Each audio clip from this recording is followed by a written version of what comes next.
नमस्कार मित्रों, आपके अपने नेक्स्ट जेन डिजिटल क्लासरूम में आपका स्वागत है। मैं अशोक कुमार फिर से आपके लिए मैथमेटिक्स की क्लास लेके आया हूँ। अपन पढ़ रहे हैं वैदिक गणित, जिसको वैदिक मैथमेटिक्स बोलते हैं। कल अपन ने इसका जो बाकी वाला पार्ट है व्यवकलन, जिसको अपन बोलते हैं, वो वाला कंप्लीट कर लिया है। और इससे पहले अपन ने ऐड कंप्लीट कर लिए, इसका योग कंप्लीट कर लिया है। इससे रिलेटेड जो विधियां थी, जो पैटर्न थे, वो मैंने आपको कवर करवा दिए हैं। आप पीछे वाले वीडियो में जाके वो देख सकते हैं। ठीक है, आज अपन पढ़ेंगे इसकी गुणा करने की विधियां, जिसको अपन गुणन बोलते हैं। ठीक है, गुणन पढ़ेंगे। गुणन की क्या क्या विधियां हैं, आज अपन कौन सी विधि पढ़ेंगे, वो सबसे पहले अपन देखते हैं। देखिए, वैदिक मैथमेटिक्स अपन पढ़ रहे हैं।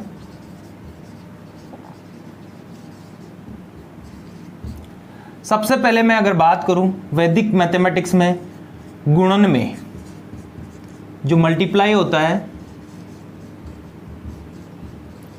गुणन में 4 विधियां होती हैं। टोटल 4 विधियां दी हुई है। ठीक है, चारों विधियां अपने को पढ़नी है। चारों विधियां पैटर्न में दी हुई है। ठीक है, आपके जो बुक का पैटर्न है, जो एग्जाम का पैटर्न है, चारों विधियों में से कोई सा भी क्वेश्चन आ सकता है। ठीक है, सबसे पहले अगर मैं बात करूं एकाधिकेन पूर्वेण विधि, एकाधिकेन पूर्वेण विधि एक विधि। सेकंड विधि होती है एक न्यूनेन पूर्वेण विधि। तीसरी विधि होती है निखिलम विधि। ठीक है, और इसकी लास्ट विधि होती है ऊर्ध्वे तिर्यक, ऊर्ध्वे तिर्यक विधि। ये गुणा करने की 4 विधियां होती है। ठीक है, और चारों विधियां मोस्ट इंपॉर्टेंट है। जैसे आप 10th 12th पास करके आगे क्लासों में पढ़ोगे तो कॉम्पिटिटिव जो एग्जाम्स होते हैं, जैसे मैं बात करूं रेलवे की बात कर लो, बैंक की बात कर लो, कोई सा भी एग्जाम है, अगर आप वहां जाके उसकी प्रिपरेशन करोगे तो ये विधियां बहुत ज़्यादा काम आने वाली हैं। क्योंकि इन विधियों से एक पहले की अगर बात करें, पुराने टाइम की बात करें और प्रेजेंट की भी अगर बात करें, तो इन विधियों को अपन एक मानसिक तरीके की विधि बोलते हैं। मैं दूसरे तरीके से बात करूं, मतलब दिमागी, ठीक है, दिमागी कसरत वाली विधियां होती है। दिमाग से ही इसका आंसर निकल जाता है, पेन चलाने की जरूरत नहीं पड़ती है। ठीक है, तो इस हिसाब से ये विधियां मोस्ट इंपॉर्टेंट है आपकी पास कैलकुलेशन करने के लिए। गुणा जो भी आप पास करोगे उसके लिए ये चारों विधियां मोस्ट इंपॉर्टेंट है। इसमें ये जो 4th नंबर पे जो विधि दी हुई है, ऊर्ध्वीय तिर्यक जो विधि है, ये मोस्ट इंपॉर्टेंट विधि है। इसी से ज्यादातर क्वेश्चन सोल्व किए जाते हैं कंपटीशन एग्जाम्स में। ठीक है, और अगर 10th 9th की अगर बात करूं तो यहाँ पे कोई सी भी विधि से क्वेश्चंस आ सकते हैं। वैसे ही ज्यादातर निखिलम से पूछा जाता है। ठीक है, निखिलम विधि से पूछा जाता है। तो मैं इससे रिलेटेड जितने भी क्वेश्चंस पुट अप होते हैं, जो भी पैटर्न बनते हैं, वो सारे आपके कवर करवा दूंगा। ठीक है, देखिए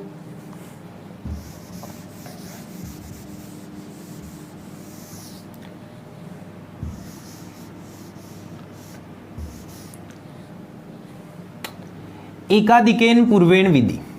ठीक है, इसमें होता क्या है, देखो एक्चुअल में इसमें 2 पार्ट बनते हैं। जैसे मैं एग्जांपल लूं, 2 पार्ट कैसे बनेंगे। ठीक है, प्रथम पक्ष और द्वितीय पक्ष बनता है। और इसमें अगर मैं बात करूं एग्जांपल की, जैसे मान लो मेरे पास 44 × 46 ये दिया हुआ हो। एक एग्जांपल मेरे पास दिया हुआ हो 42 × 46। ठीक है, अब कौन कौन से में तो ये एप्लीकेबल होगी, कौन कौन सा जो क्वेश्चन जो एग्जांपल दिया हुआ है उसमें ये लागू होगी और कौन से में नहीं होगी। सबसे पहले तो वो अपना कवर होना चाहिए। पहली बात, लेफ्ट से चलेंगे, लेफ्ट साइड का जितने भी डिजिट हैं, सेम डिजिट, जितने सेम डिजिट हैं वो बिल्कुल सेम होने चाहिए। जैसे मान लो यहाँ पे 56 लिख दूं मैं। ठीक है, यहाँ पे 4 है, यहाँ पे 5 है। ठीक है, यहाँ पे 4 है, यहाँ पे 5 है। तो यहाँ पे देखेंगे ऊपर वाले में 4 4 दोनों में सेम है, और यहाँ पे 4 और 5 दोनों में सेम नहीं है, तो यहाँ पे एप्लीकेबल नहीं होगी। ठीक है, अब यहाँ पे अगर बात करूँ 4 और 6 जो बच जाते हैं, उन दोनों को राइट साइड वाले जो अंक बचते हैं जो भी नंबर बचते हैं उनको अगर ऐड करेंगे तो उनका जो सम है वो 1 आ जाए, 10 आ जाए, 100 आ जाए, 1000 आ जाए, या इसके मल्टीप्लाई में कुछ भी आ सकता है 10 के मल्टीप्लाई में। ठीक है, 10 के मल्टीप्लाई में कुछ भी आ सकता है। तो आपका यहां से क्या कवर हो रहा है कि पहली बात तो ये है कि फर्स्ट जो लेफ्ट साइड की डिजिट है वो सेम होनी चाहिए। सेकंड, जो बच रहे हैं राइट साइड वाले उनका सम ये आना चाहिए, सीरीज से कोई भी आ सकता है। ठीक है, तो ये आपका कवर हो गया। ठीक है, ये समझ में आ गया आपको। इस वाली कंडीशन में क्या होगा, जैसे इसको और इसको यहां तो यही फेल हो गया। अदर कंडीशन में जैसे मान लो एक और एग्जांपल में अगर लूं, जैसे मान लो 54 मल्टीप्लाई 55 ये दिया हुआ हो तो पहले वाला डिजिट तो दोनों में सेम है देखो, और सेकंड डिजिट अगर इन दोनों का सम करें तो कितना आ रहा है, 9 आ रहा है। और इस सीरीज से ये एग्जिस्ट नहीं कर रहा है, इस सीरीज में नहीं है, एग्जिस्ट नहीं कर रहा है, तो ये यहाँ पे लागू नहीं होगा। इसमें एकाधिकन पूर्वेण विधि अपन नहीं लगा सकते हैं। ठीक है, तो ये आपका कवर हो गया यहां से। अब अपन इसको आगे सोल्व करते हैं। यहां तक आपका कंप्लीट हो गया। ठीक है, इसको आगे सोल्व करेंगे तो सबसे पहले एक अधिक करना है पूर्व वाले में, तो 4 गुणा 4 प्लस 1 पूर्व वाले में एक अधिक करना है। ये तो पूर्व वाला हो गया, पूर्व वाला डिजिट है, ये बाद वाला डिजिट है। ठीक है, ये सिंबल लगाएंगे और जो बच गए उनको मल्टीप्लाई कर देंगे।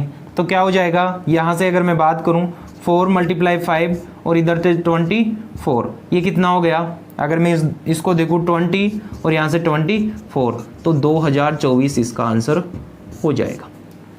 ठीक है, 2 डिजिट दिए हुए हैं तो 2 की इधर रखेंगे। ठीक है ना, नेक्स्ट आ रहा है तो उसको आगे ले जाएंगे। ठीक है, कुछ और एग्जाम्पल अपन करते हैं। देखिए मेरे पास दिया हुआ वो 5 सही 1/3 मल्टीप्लाई 5 सही 2/3। ठीक है, ये क्वेश्चन मेरे पास दिया हुआ है, मेरे को इसको सोल्व करना है एकाधिकन पूर्वेण विधि से। ठीक है, तो सबसे पहले तो मेरे को देखना है कि फर्स्ट वाला डिजिट सेम है कि नहीं है, सेम है। अब इन दोनों का सम करो जो बच गए उसका, 3/3 मतलब क्या हो रहा है, 1 आ रहा है। वो जो सीरीज मैंने आपको बताई थी उस सीरीज में 1 एग्जिस्ट कर रहा है, मतलब यहां पे लागू होगा। तो सबसे पहले क्या करेंगे, 5 गुणा 5 प्लस 1 कितना होता है, 6, और ये बच गए उनको मल्टीप्लाई कर देंगे।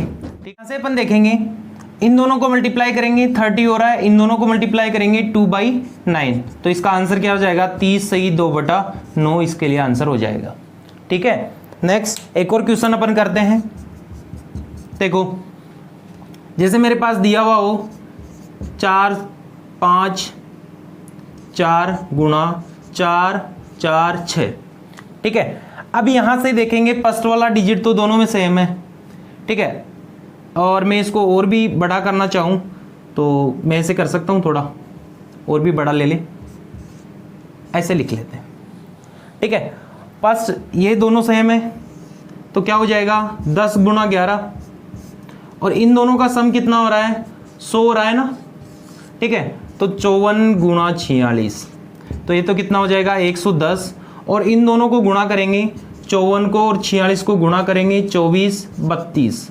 ठीक है, यहाँ से 16 और 21, 4 8 4 2, 24 84। ठीक है, 24 84, तो ये इसके लिए आंसर हो जाएगा 110 24 84, ये इसका आंसर हो गया है।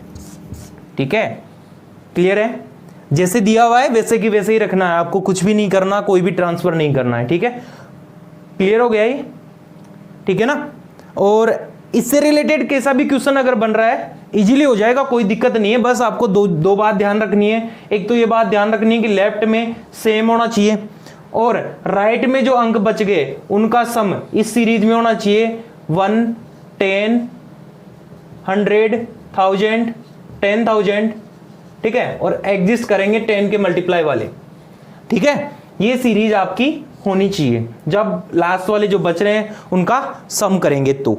ठीक है ना, तो ये बिल्कुल ध्यान रखने वाली बात है, बिल्कुल ढंग से ध्यान रखनी है, गांठ बांध लेनी है। ठीक है, कि एक्चुअल में करना क्या है। ठीक है, कई बार क्या होता है क्वेश्चन ऐसा देगा कि उसका हल ही नहीं है और आप लोग जबरदस्ती उसका आंसर निकाल के आ रहे हो। और कंपटीशन एग्जाम में तो स्पेशल ध्यान रखना पड़ेगा कि कोई विधि लागू हो रही है नहीं हो रही है, लागू ही नहीं हो रही है, आप जबरदस्ती कर दोगे तो वो गलत आंसर हो जाएगा इसका। ठीक है, क्लियर हो गया है? आप ये वाले जितने भी क्वेश्चंस है इस वाले टॉपिक के वो आप पूरे कवर कर लीजिए। ठीक है, और जो नेक्स्ट टॉपिक है वो आपको मैं कवर करवा दूंगा नेक्स्ट जो भी वीडियो होगा उसमें। ठीक है, थैंक यू सो मच।